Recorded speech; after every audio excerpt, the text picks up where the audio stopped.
et bienvenue à tous pour la seconde partie de l'actualité du bloc-notes photo en cette mi-janvier. Après les objectifs, après les boîtiers vus dans le précédent épisode, nous passons maintenant aux accessoires et à la partie numérique. Commençons donc avec les accessoires. Première nouveauté assez originale du côté de la marque Inirigo avec des sacs étanches qui possèdent de nombreuses qualités et de nombreuses caractéristiques spécifiques. D'abord un portage évolué avec un dos anti-transpiration et un système de suspension.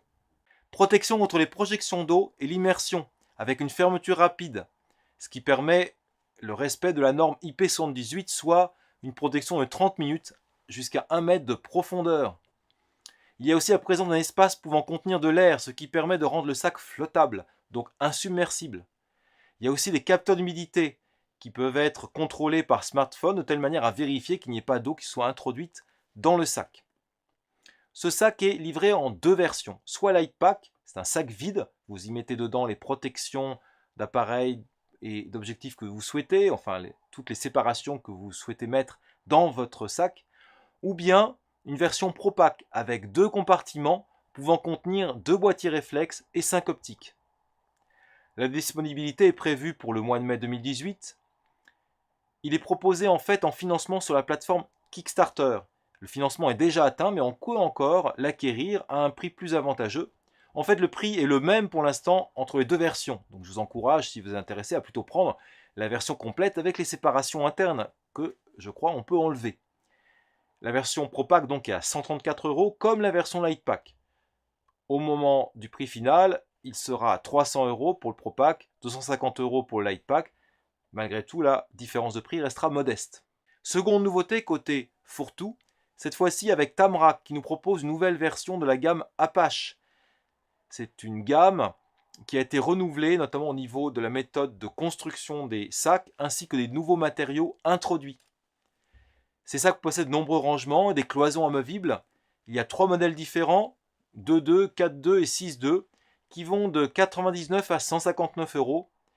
Il y a des espaces dédiés aux appareils informatiques dans le modèle 4.2 pour une tablette et dans le modèle 6.2 pour un ordinateur. Encore un autre sac chez Case Logic. Là, on est dans l'entrée de gamme avec les sacs Breaker. C'est un ensemble de sacs à dos et de sacs d'épaule. D'abord les sacs à dos, il y a un Breaker Medium Camera Backpack qui possède un espace pour une tablette qui coûte 69,99 €. Vous apprécierez la précision du prix.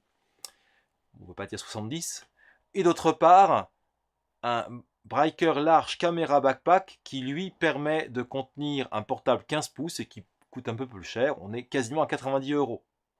Côté sac d'épaule, 3 modèles échelonnés de 25 à 40 €. Passons à un autre type de contenant avec les Temba Rodi. Ce sont des valises.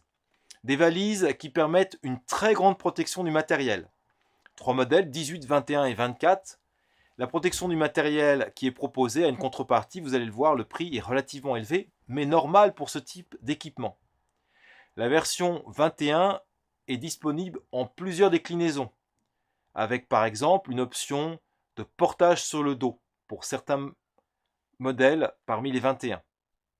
Il y a des roulettes présentes sur tous les modèles, et donc le prix, vous le voyez, 349 à 429 €, mais c'est normal, vu le type d'équipement proposé et la protection assurée. Côté Carispeed connu donc pour ses courroies de portage, une nouvelle plaque de fixation, un modèle F3. Ce modèle est destiné aux courroies FS Pro et FS Slim, vous avez les prix sous les yeux, 109 et 89 €.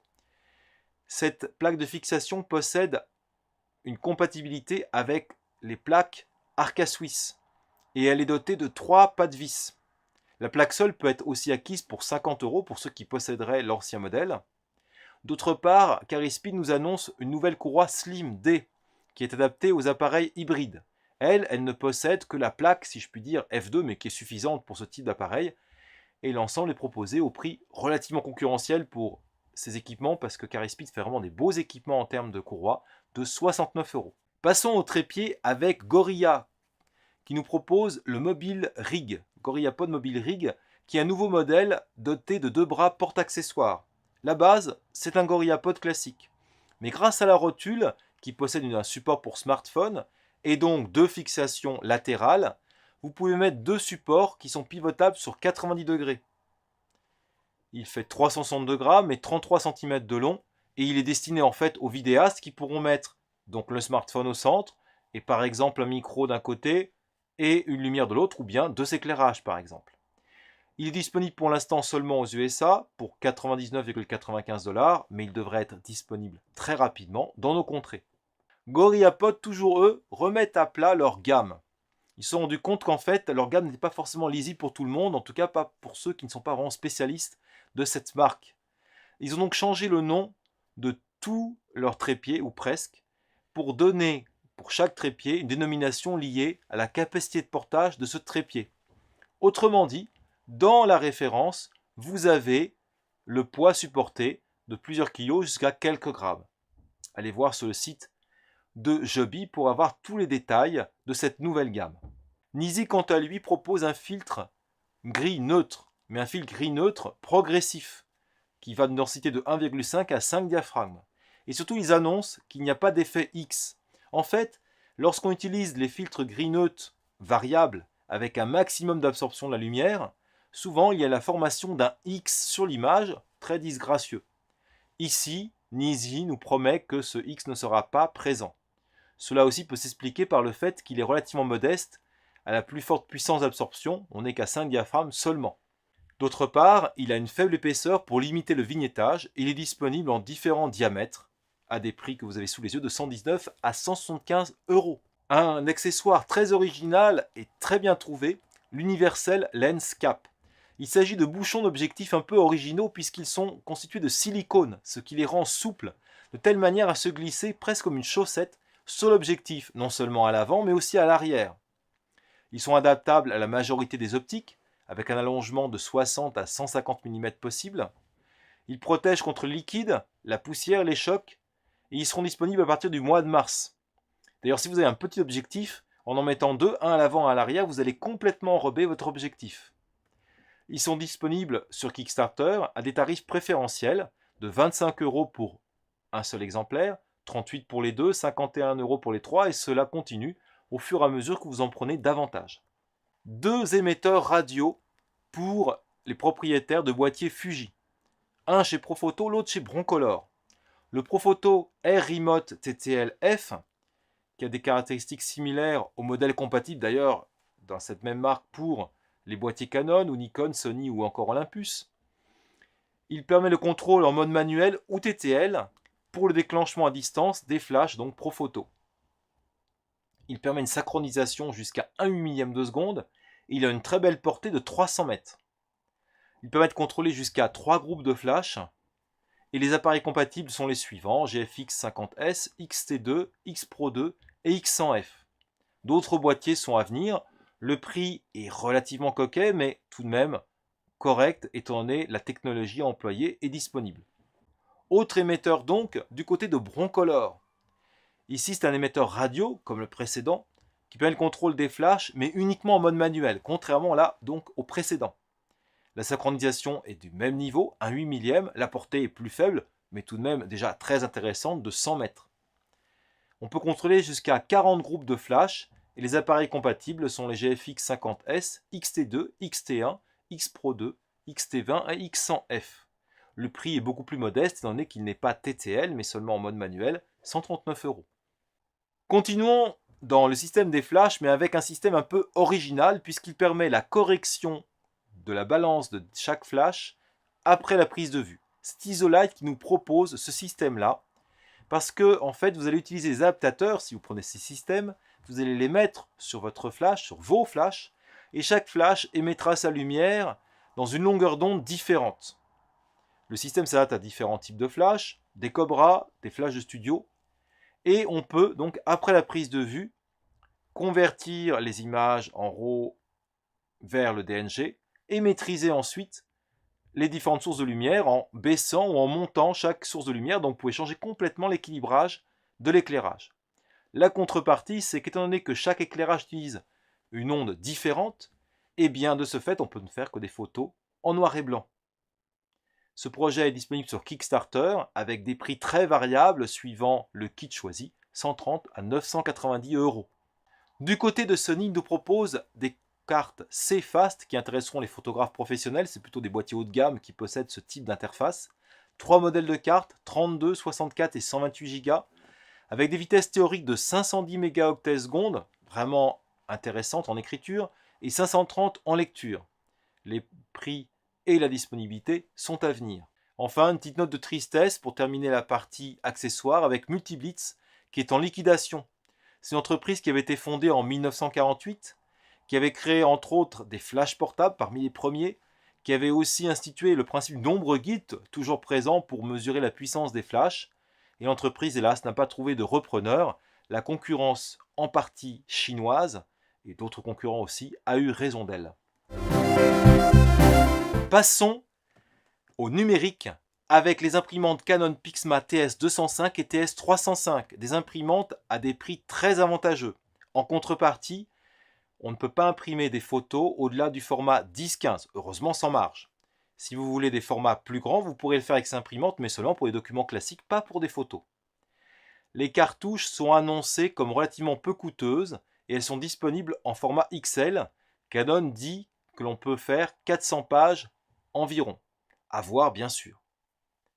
La TS305 possède en plus une connexion Wi-Fi et Bluetooth et l'impression est possible depuis un appareil Android comme depuis un appareil iOS. Vous le voyez, les tarifs, je vous les avais dit, ils sont très bas.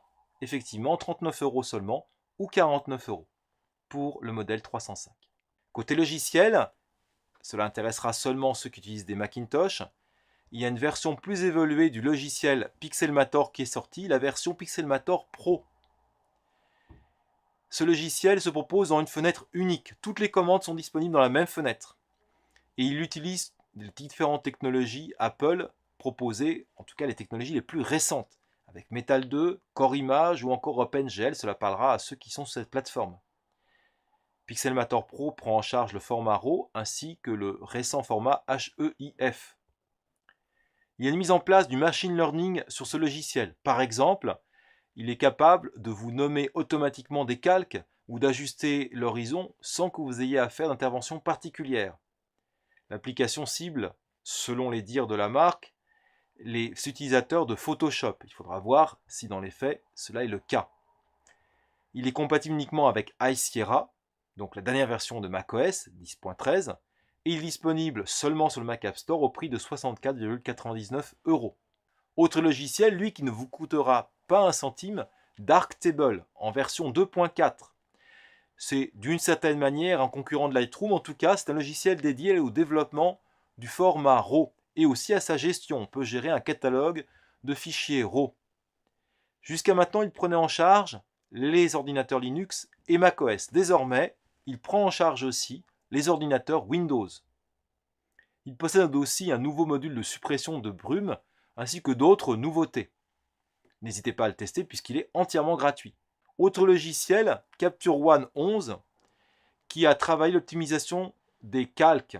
C'est la principale nouveauté de ce logiciel. Il est disponible pour Mac ainsi que pour Windows.